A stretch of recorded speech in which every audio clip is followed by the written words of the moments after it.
আচ্ছা, প্রথমে হচ্ছে দেখো ডিরেক্ট মেথড। আমাদের যেমন ইনডিরেক্ট মেথডে অঙ্ক করতে গেলে আমরা তিনটা তথ্য থাকতে হয় বলছিলাম, নেট ইনকাম, ডেপ্রিসিয়েশন এবং ডিভিডেন্ড। ঠিকভাবে ডিরেক্ট মেথডে যদি অঙ্ক করতে হয় তাহলে আমাদের 5টা ওয়ার্কিং এর কথা চিন্তা করতে হবে। কয়টা ওয়ার্কিং? 5টা, যার ভিতর প্রথম 3টা ম্যান্ডেটরি। 3টা না হলে অঙ্ক করা যাবে না। তাহলে আবারও বলি, ইনডিরেক্ট মেথডে তেমন 3টা তথ্য লাগে, ডিরেক্ট মেথডে মোট 5টা ওয়ার্কিং লাগে, তবে 5টা ওয়ার্কিং এর 3টা বাধ্যতামূলক, প্রথম 3টা। আচ্ছা দেখো, প্রথমে এনবি নোটিশ বোর্ডে বলছে অঙ্কে ইনকাম স্টেটমেন্ট না থাকলে কি করা যাবে না? তোমার ডিরেক্ট মেথডে অঙ্ক করা যাবে না, ঠিক আছে? করা যায় না, অর্থাৎ আমরা দেখো কিছু কিছু অঙ্ক দেখছিলাম, আমরা কয়েকটা অঙ্কে আমাদের ডিরেক্ট মেথড কয়েকটা অঙ্কে আমাদের ইনকাম স্টেটমেন্ট আর ব্যালেন্স শিট একসাথে ছিল, আর কিছু কিছু অঙ্কে ব্যালেন্স শিট তার সাথে একটু সমন্বয় থাকতো।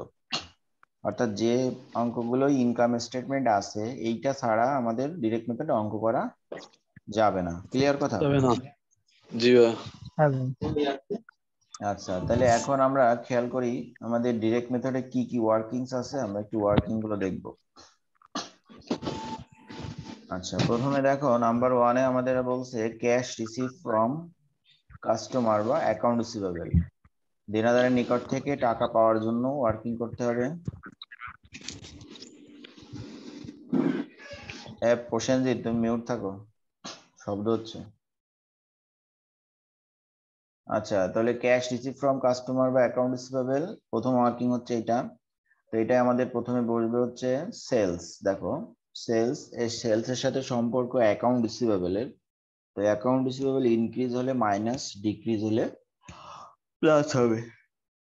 তাহলে ক্যাশ রিসিভ ফ্রম কাস্টমার বা অ্যাকাউন্ট রিসিভেবল প্রথমে সেলস, তার সাথে ইনক্রিজ আর decrease account receivable, increase account receivable হলে মাইনাস, ডিক্রিজ হলে প্লাস, আমরা যেটা ইনডিরেক্টে করতাম সেটা। Number 2, cash paid to supplier বা অ্যাকাউন্টস পেয়েবল। সূত্রটা হচ্ছে কস্ট অফ গুডস সোল্ড এর সাথে সম্পর্ক ইনভেন্টরি আর অ্যাকাউন্টস পেয়েবলের। তবে ইনভেন্টরি ইনক্রিজ আর ডিক্রিজ, দেখো ইনক্রিজ হলে প্লাস, ডিক্রিজ হলে মাইনাস। এখানে একটা কথা মনে রাখতে হবে, আমরা ইনডিরেক্ট মেথডে যে তথ্যটা জানতাম ডিরেক্ট মেথডে 1 নম্বর ওয়ার্কিং বাদে সবগুলো বিপরীত হবে।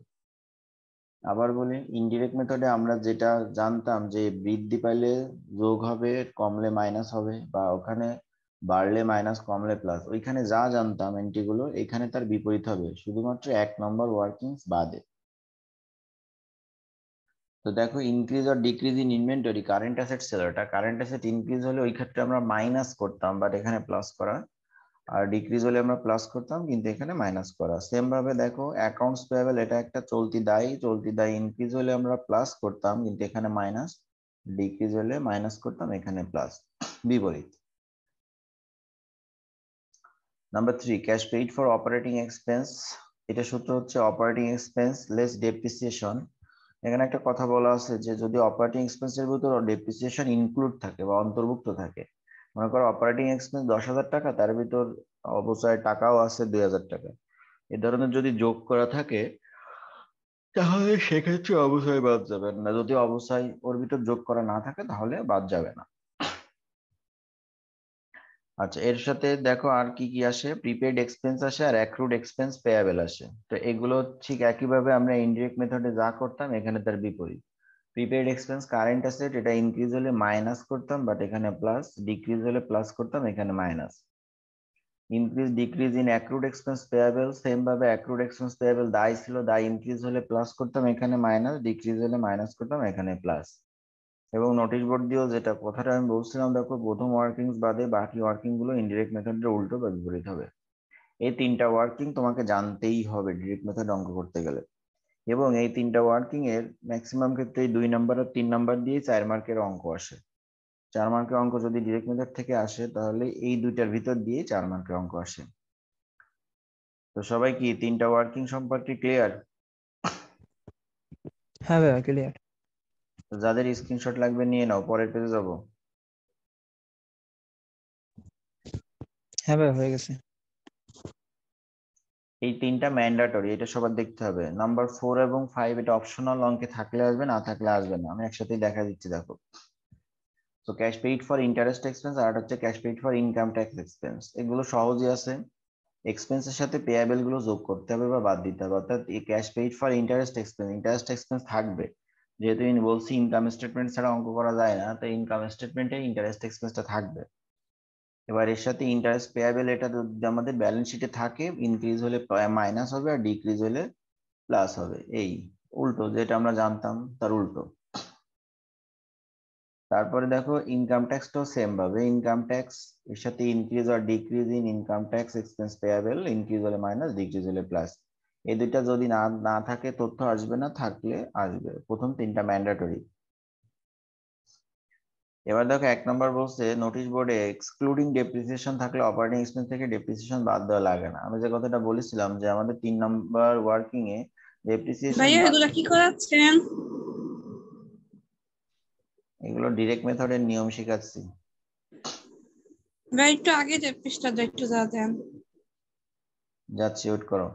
তো এখানে আমাদের বলছে অঙ্কে এক্সক্লুডিং ডেপ্রিসিয়েশন থাকলে অপারেটিং এক্সপেন্স থেকে ডেপ্রিসিয়েশন বাদ দেওয়া লাগে না। নাম্বার 2 তে বলছে অপারেটিং এক্সপেন্স দেওয়া না থাকলে সেলিং এক্সপেন্স আর অ্যাডমিনিস্ট্রেশন যোগ করতে হবে। মনে করো অঙ্কে যদি সরাসরি অপারেটিং এক্সপেন্স না থাকে, তাহলে কিভাবে পাবো? সেলিং আর অ্যাডমিনিস্ট্রেটিভ, আমরা জানি অপারেটিং এক্সপেন্সকে দুই ভাগে ভাগ করা হয়, সেলিং এক্সপেন্স আর অ্যাডমিনিস্ট্রেটিভ এক্সপেন্স, দুইটাকে যোগ করলে তখন আমরা অপারেটিং এক্সপেন্স পাবো। আর 3 নম্বরে বলছে প্রথম 3টা ওয়ার্কিংস অবশ্যই করতে হবে, যেটা আমি প্রথমেই বলে আসছি। সো এই হচ্ছে আমাদের ডিরেক্ট মেথডের আলোচনা। এই তো নিয়ে স্ক্রিনশট দাও।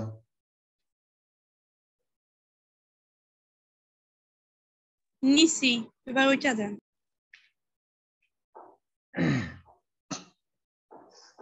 নিছি ভাইয়া। এবার আসো অঙ্কে দেখো, আমরা একটা পার্ট সির অঙ্ক করবো, একটা পার্ট বির অঙ্ক করবো, এটাই আনাপ আমাদের ডিরেক্ট মেথডের জন্য।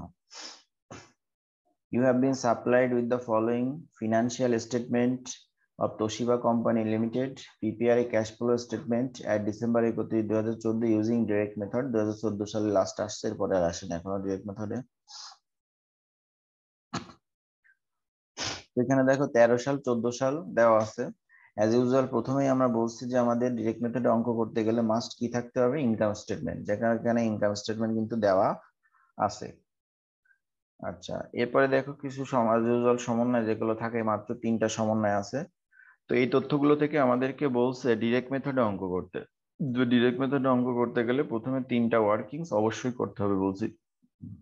তো প্রথম ওয়ার্কিং কি ছিল Anup? Cash received from account receivable বা কাস্টমার। আচ্ছা, কাস্টমার বা অ্যাকাউন্ট রিসিভেবলের নিকট থেকে টাকা পাবো আমরা, সেটার ওয়ার্কিং করব। সূত্র কি ছিল বলো? সেলস এর সাথে আপনার ওই যে অ্যাকাউন্ট রিসিভেবল ইনক্রিজ আর ডিক্রিজ প্লাস মাইনাস করতে হবে। ইয়েস। তো প্রথমে দেখো 1 নাম্বার ওয়ার্কিং হচ্ছে ক্যাশ রিসিভ ফ্রম কাস্টমার। তো কাস্টমারের এখানে সূত্র হচ্ছে সেলস লিখতে হবে। সেলস দেখো ইনকাম স্টেটমেন্ট ছাড়া সেলস পাবা না, ইনকাম স্টেটমেন্টে সেলস দেওয়া আছে 2,25,000 প্রথমে। এর সাথে হচ্ছে আমাদের সম্পর্ক অ্যাকাউন্ট রিসিভেবলের। তো অ্যাকাউন্ট রিসিভেবলের ইনক্রিজ নাকি ডিক্রিজ এটা দেখতে হবে। তো উপরে যে দেখো অ্যাকাউন্ট রিসিভেবল 2013 সালে ছিল 20,900, 2014 সালে 22,100, অবশ্যই ইনক্রিজ হয়েছে। ইনক্রিজ হলে আমরা মাইনাস করব, কি করব? মাইনাস করব। এইটা যেভাবে জানতাম ঠিক সেইভাবে, বাকিগুলো বিপরীত। তাহলে minus increase of account receivable, তাহলে দেখো সেই কাজটাই করছি আমি, যে ক্যাশ রিসিভ করছি, তারপরে দেখো ফ্রম অ্যাকাউন্ট রিসিভেবল দিয়ে তারপরে লিখছি sales revenue increase of account receivable 1200। Clear? হ্যাঁ ভাই। হরে কৃষ্ণা, সেকেন্ড ওয়ার্কিং কি ছিল? Cash paid from supplier. Cash paid to supplier, সূত্র কি ছিল? সেটা তো ভুলে গেছি। The cost of goods sold আর হলো আপনার ওই যে ইনভেন্টরির ইনক্রিজ বা ডিক্রিজ আর অ্যাকাউন্ট আর পেয়েবল। হলো পেয়েবল Account ইনক্রিজ বা payable। ডিক্রিজ। তাহলে এখানে প্রথমে কস্ট অফ গুডস সোল্ড লিখতে হবে, আর ইনভেন্টরি আর অ্যাকাউন্টস পেয়েবল ইনক্রিজ ডিক্রিজ আসলে লিখতে হবে। তাহলে আমরা দেখি আমাদের প্রথমে কস্ট অফ গুডস সোল্ড অবশ্যই কিসে থাকবে? ইনকাম স্টেটমেন্টের মধ্যে। দেখো এখানে আমাদের ইনকাম স্টেটমেন্টের মধ্যে কস্ট অফ গুডস সোল্ড আছে 1,73,000, এটা আমরা বসাবো। এরপরে হচ্ছে ইনভেন্টরি আর অ্যাকাউন্টস পেয়েবল কি হয়েছে দেখি। মার্চেন্ডাইজ ইনভেন্টরি দেখো ওপেনিং 68,100, ক্লোজিং 66,200, ডিক্রিজ হয়েছে। তাহলে ডিক্রিজ হইলে এখানে কি করব, প্লাস না মাইনাস করব বলো তো? মাইনাস। মাইনাস করব, কারণ এটা মাইনাস ভাই এখানে আমরা এটা ইনডিরেক্টে প্লাস করতাম, কিন্তু এখন করব মাইনাস, বিপরীত। তো minus decrease of merchandise inventory, difference করলে যেটা সেটা। আচ্ছা, এবারে সেম ভাবে অ্যাকাউন্টস পেয়েবল ওপেনিং 42, ক্লোজিং 36, এটাও ডিক্রিজ হয়েছে। তো ডিক্রিজ হলে ওইখানে আমরা মাইনাস করতাম, বাট এখন কি করব, এখন করব প্লাস। আচ্ছা, সো আমরা দেখি সেই কাজটাই করছি আমরা। দেখো, cash paid to supplier, cost of goods sold less decrease in inventory, add decrease in accounts payable, 1,77,100। Number three Aishi madam কি করে কথা বলেছিলাম? মেয়ের মা,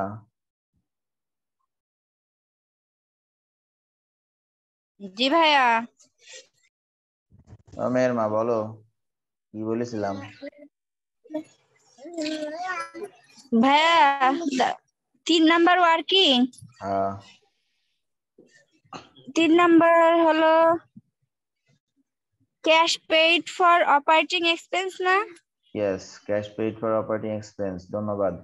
তো দেখেন, ক্যাশ পেইড ফর অপারেটিং এক্সপেন্সে প্রথমে বলছিলাম আমরা অপারেটিং এক্সপেন্স বসবে। হ্যাঁ, অপারেটিং এক্সপেন্স সেখান থেকে আবার ডেপ্রিসিয়েশন লেস করতে হবে। দেখেন এই যে সবাই ইনকাম স্টেটমেন্টে খেয়াল করেন, অপারেটিং এক্সপেন্স মাইনাস, এটা হেডলাইন দেওয়া। তাহলে অপারেটিং এক্সপেন্স হইছে কি কি মিলায়, depreciation, rent expense, salary expense, other expense, এইগুলো যোগ করলে 50,700 আসে। তাহলে এই দেখেন, এই যে টোটাল অপারেটিং এক্সপেন্স 50,700 আইছে, এর ভিতর কি ডেপ্রিসিয়েশনটাকে যোগ করা লাগিছে না আমাদের? হ্যাঁ ভাই। ভাই তার মানে বাস্তবে ডেপ্রিসিয়েশনটা এর ভিতর অবশ্যই অন্তর্ভুক্ত আছে। তাহলে আমাদের কি লিখতে হবে, অপারেটিং এক্সপেন্স 50,700 মাইনাস ডেপ্রিসিয়েশন 10,000। এখন ডেপ্রিসিয়েশনকে অবশ্যই বাদ দিয়ে দেখাইতে হবে।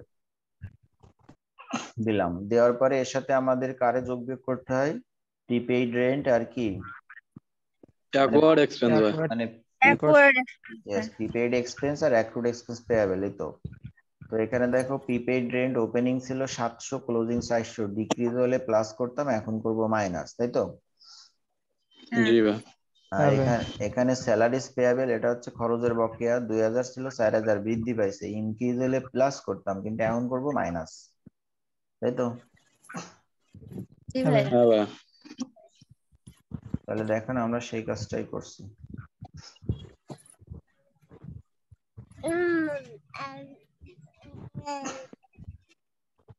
ওকে, তাহলে 3টা ওয়ার্কিং গেল। এবার বাকি 2টা থাকলো ইন্টারেস্ট এক্সপেন্স এবং ইনকাম ট্যাক্স এক্সপেন্স বাবদ। বলছি ইনকাম ট্যাক্স হ্যাঁ, জি এগুলো ভাই। বলছি এগুলো থাকলে আসবে, না থাকলে আসবে না। তো আমাদের রেওয়া মিলে দেখেন, রেওয়া মিলে না, মানে ইনকাম স্টেটমেন্টের মধ্যে দেখেন ইনকাম ট্যাক্স এক্সপেন্সও নাই, আর আমাদের কি নাই, ইন্টারেস্ট এক্সপেন্সও নাই, আছে? ইন্টারেস্ট এক্সপেন্সও নাই। কিছুই নাই, না ভাই। তাহলে আর ওদিকে আসবে না। আচ্ছা, তো এই হচ্ছে আমাদের ডিরেক্ট মেথডের ওয়ার্কিং। মনে রাখবেন, ডিরেক্ট মেথড আর ইনডিরেক্ট মেথডের পার্থক্য শুধুমাত্র ছকের ভিতর অপারেটিং এক্সপেন্সে পার্থক্য। কোথায় পার্থক্য? অপারেটিং এক্সপেন্সে, ইনভেস্টিং, ফাইন্যান্স, অপারেটিং অ্যাক্টিভিটি। হ্যাঁ অপারেটিং অ্যাক্টিভিটিজে, ইনভেস্টিং অ্যাক্টিভিটিজ, ফাইন্যান্সিং অ্যাক্টিভিটিজ আমরা আগেও যা করছি এখানেও সেম, শুধু পার্থক্য অপারেটিং এ। তাহলে দেখেন আমরা এখন সলিউশন শুরু করব। এই পেজটাকে স্ক্রিনশট দিতে চাইলে দিয়ে নেন, আমি পরের পেজে যাব। হ্যাঁ ভাই দিছি। জি ভাইয়া। আচ্ছা দেখেন ভাইয়া আমার, হ্যাঁ আগের ডেটটা দেন। একটু না, সম্পূর্ণই দিচ্ছে। জি ভাইয়া। আচ্ছা দেখেন, উপরে আমরা হেডলাইন লিখবো ক্যাশ ফ্লো স্টেটমেন্ট ব্র্যাকেটে ডিরেক্ট মেথড। এখন ক্যাশ ফ্লো ফ্রম, প্রথমে হচ্ছে অপারেটিং অ্যাক্টিভিটিজ। আমরা বলছিলাম ইনডিরেক্ট মেথডে অনেক কিছু লেখা লাগে, তবে ডিরেক্ট মেথডে পার্থক্যটা খেয়াল করবেন। ডিরেক্ট মেথডের পার্থক্য হচ্ছে অপারেটিং এ শুধুমাত্র এই যে 5টা ওয়ার্কিং বলছি, 3টা ম্যান্ডেটরি, এইগুলো ছাড়া আর কিছু আসবে না। তাহলে আমরা যে ওয়ার্কিং গুলো করতে পারবো অপারেটিং অ্যাক্টিভিটিজে, শুধুমাত্র ডিরেক্ট মেথডে এইগুলাই আসবে, আর কিছু আসবে না। তাই দেখেন লিখছি ক্যাশ রিসিভ ফ্রম কাস্টমার, টাকা পাইছি প্লাস ফিগার। দ্বিতীয়টা cash paid for operating expense minus figure, আর ক্যাশ পেইড টু সাপ্লায়ার। আগে পিছু হলে সমস্যা নেই। তো আমাদের একটা রিসিভ করি আর একটা পেইড করি, মানে একটা রিসিভ করি আর দেখবা সবগুলোই পেইড করবো, মানে একটা প্লাস ফিগার হবে আর সবগুলোই মাইনাস ফিগার হবে। ক্লিয়ার? দেখো এইগুলো আমরা মাইনাস, একটা প্লাস আর সবগুলো মাইনাস, এগুলো যোগ বিয়োগ করলে 8300 প্লাস ফিগার আসছে। Net cash provided by operating activities. আচ্ছা, এরপরে দেখো আমাদের হচ্ছে cash flow from investing activities. এখানে তো আমরা জানি স্থায়ী সম্পদ এবং ইনভেস্টমেন্টের ক্রয় বিক্রয় আসে। তো আমরা বলছিলাম আগে সমন্বয় থেকে নিতে হবে। তো আমাদের দেখো সমন্বয়ে কি লেখা আছে কোথায়, দেখো 1 নম্বর সমন্বয় বলছে ল্যান্ড পারচেজ ফর টাকা 10,000, ল্যান্ড ক্রয় করা হয়েছে 10,000 টাকা দিয়ে। আমরা লিখতে পারি purchase of land minus figure 10,000, purchase of new plant 13,000 minus figure, sold plant costing টাকা 3,000 উইথ অ্যাকুমুলেটেড ডেপ্রিসিয়েশন টাকা 2,000, ফর টাকা 1,000। তাহলে প্লান্ট বিক্রি করা হয়েছে, প্লান্টের টাকা কত বসবে এখানে? 1,000 ভাইয়া। 1,000 টাকা। আমরা বিক্রি করছি যে কয় টাকা সেটাই বসবে।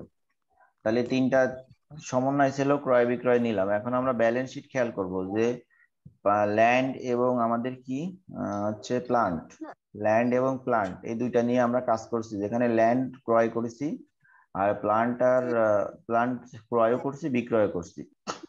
এই দেখি ল্যান্ড আমাদের কি হয়েছে, ল্যান্ড দেখো ওপেনিং থেকে ক্লোজিং বেশি, তাহলে অবশ্যই ক্রয়, আমরা সমন্বয়ে ক্রয় পাইছি। প্লান্ট দেখো ওপেনিং থেকে ক্লোজিং বেশি, তাহলে ক্রয়, তাহলে ক্রয় বিক্রয় সবকিছুই তো আমরা পাইছি না? সো আমাদের কি হ্যাঁ ভাইয়া। ব্যালেন্স শিট থেকে কিছু আসবে? না। না ভাই।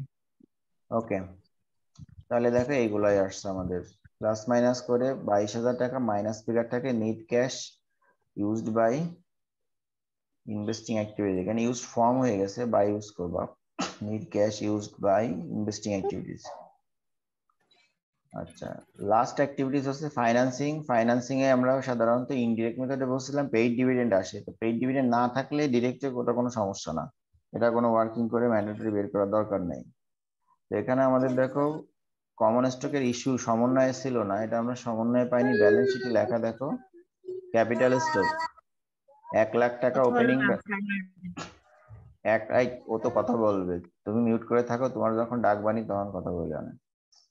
ক্যাপিটাল স্টক দেখো ওপেনিং ছিল 1,00,000 আর হচ্ছে ক্লোজিং 1,10,000, বৃদ্ধি পাইছে। বাড়লে কি হবে? ইস্যু। আমাদের ফাইন্যান্সিং এর তথ্যগুলো বাড়লে কি ইস্যু হয় না? হ্যাঁ ভাইয়া। বাড়লে ইস্যু আর কমলে পেইড। কমলে পেইড। তো এখানে আমাদের দেখো একটাই আছে, তো এটা আমরা লিখতে পারি ইস্যু অফ কমন স্টক বা ক্যাপিটাল স্টক। তো সেটাই লিখছি দেখো, একটাই 10,000 plus figure, net cash provided by financing, তিনটা যোগ বিয়োগ করলে 3,700 minus figure, net decrease in cash, add opening cash balance 43,700, plus minus করলে 40,000, এটা এন্ডিং ক্যাশ ব্যালেন্স। এই হচ্ছে আমাদের ডিরেক্ট মেথডের আলোচনায় যা আলোচনা করলাম, এর বাইরে কিছু আলোচনা নাই। এইরকম পার্ট সি তে আসলে এভাবে করতে হবে, আর একটা অঙ্ক আছে আমাদের পার্ট বি তে কিভাবে আসলে করবো সেইটা দেখেন, স্ক্রিনশট দেন, কোনো প্রশ্ন থাকলে করেন। না ভাইয়া প্রশ্ন নাই। চলে যায় 4 মার্কের অঙ্ক কিভাবে, যদি আসে ডিরেক্ট মেথডে এই অঙ্কটা আসবে, না আসলে এখান থেকে 4 মার্কের অঙ্ক ইনশাআল্লাহ আর আসবে না। দ্য ইনকাম স্টেটমেন্ট ফর মানে বসুন্ধরা, হুবহু এই অঙ্কটাই আসবে। হ্যাঁ আপনার যদি মনে হয় হুবহু আসবে তাহলে মনে রাখেন এইটাই আসবে। The income statement for Bosundara company shows cost of goods sold 3,25,000, operating expense exclusive depreciation 2,50,000। দেখেন অপারেটিং এক্সপেন্স এক্সক্লুসিভ মানে কি, বাইরে না, ইনক্লুডিং মানে ভিতরে, এক্সক্লুসিভ বাইরে মানে ভাই, বাইরে। ডেপ্রিসিয়েশনের ভিতরে নাই। তাহলে 2,50,000 ভিতরে অবশ্যই নাই। Comparative balance sheet for the year show that inventory increase টাকা 6,000, ইনভেন্টরি বৃদ্ধি পাইছে 6,000 টাকা, প্রিপেইড এক্সপেন্স ডিক্রিজ হয়েছে 6,000 টাকা, অ্যাকাউন্ট পেয়াবেল ডিক্রিজ 8,000 টাকা, অ্যাক্রুড এক্সপেন্স পেয়াবেল ইনক্রিজ টাকা 4,000। সব বলে দিছে, কোনটা ইনক্রিজ হয়েছে কোনটা ডিক্রিজ হয়েছে বলে দিছে। ইনস্ট্রাকশন বলছে using the direct method compute cash payment to supplier আর হচ্ছে cash payment for operating expense. দেখেন কত নাম্বার চাইছে, 2 নাম্বার আর 3 নাম্বারটা এখন রিকোয়ারমেন্ট হিসেবে চাইছে না? হ্যাঁ ভাই। 3 নাম্বার ভাই। হুম। জি ভাই 2 number 3 number. Cash payment to supplier, প্রথমে এখানে কি বসে? কস্ট অফ গুডস সোল্ড বসে নাকি? কস্ট অফ গুডস সোল্ড বসবে। তাহলে ক্যাশ পেমেন্ট টু জি ভাই supplier cost cost of goods sold তারপরে 3 লাখ। ইনভেন্টরি। হ্যাঁ, কস্ট অফ গুডস সোল্ড 3,25,000 আসে। এবার দেখেন এর সাথে ইনভেন্টরি আর কার সম্পর্ক? অ্যাকাউন্টস পেয়াবেল নাকি? হ্যাঁ। জি ভাই দেখেন এখানে অ্যাকাউন্টস পেয়েবল আর ইনভেন্টরি ইনক্রিজ বা ডিক্রিজ। এখানে লেখা আছে দেখেন ইনভেন্টরি ইনক্রিজ 6,000, তাহলে ইনভেন্টরি ইনক্রিজ হলে আমরা কি করব? প্লাস করব। প্লাস করব। ভাই এখানে প্লাস হবে ভাই এখানে। আর অ্যাকাউন্টস পেয়েবল জি। ডিক্রিজ হলেও প্লাস করব, তাই তো? অ্যাকাউন্ট পেয়েবল এই যে ডিক্রিজ আছে, তাহলে এখানে এটাও প্লাস। তাই করেছি। হ্যাঁ। দেখেন cash paid to supplier A number required, cost of goods sold at increase in inventory at decrease in accounts payable. B number cash payment for operating expense. তো সেম ভাবে অপারেটিং এক্সপেন্স, তার থেকে অবচয় দেখেন আগের অঙ্কটাই বাদ গেছে, এটাই বাদ যাবে না, কারণ অপারেটিং এক্সপেন্সের ভিতর কিন্তু অবচয়টা অন্তর্ভুক্ত নাই। আচ্ছা, তাহলে অপারেটিং এক্সপেন্স 2,50,000। পরের তথ্য থাকে আমাদের হচ্ছে প্রিপেইড এক্সপেন্স আর অ্যাক্রুড এক্সপেন্স পেয়াবেল, এখানে সবই আছে দেখেন। অ্যাকাউন্ট এক্সপেন্স আর prepaid expense. So prepaid expense decrease হয়েছে 6,000, আগে প্লাস করতাম এখন করব মাইনাস। তারপরে অ্যাক্রুড এক্সপেন্স পেয়াবেল ইনক্রিজ হয়েছে, আগে প্লাস করতাম এখনো করব মাইনাস। তাহলে দেখেন এই দুইটাই মাইনাস হচ্ছে। এক একটাই 2 মার্ক, 4 মার্কে আসলে 2 মার্ক করে একটা একটা আসবে। কোনো প্রশ্ন আছে? না ভাই। তাহলে আমাদের ক্যাশ ফ্লো কিন্তু শেষ।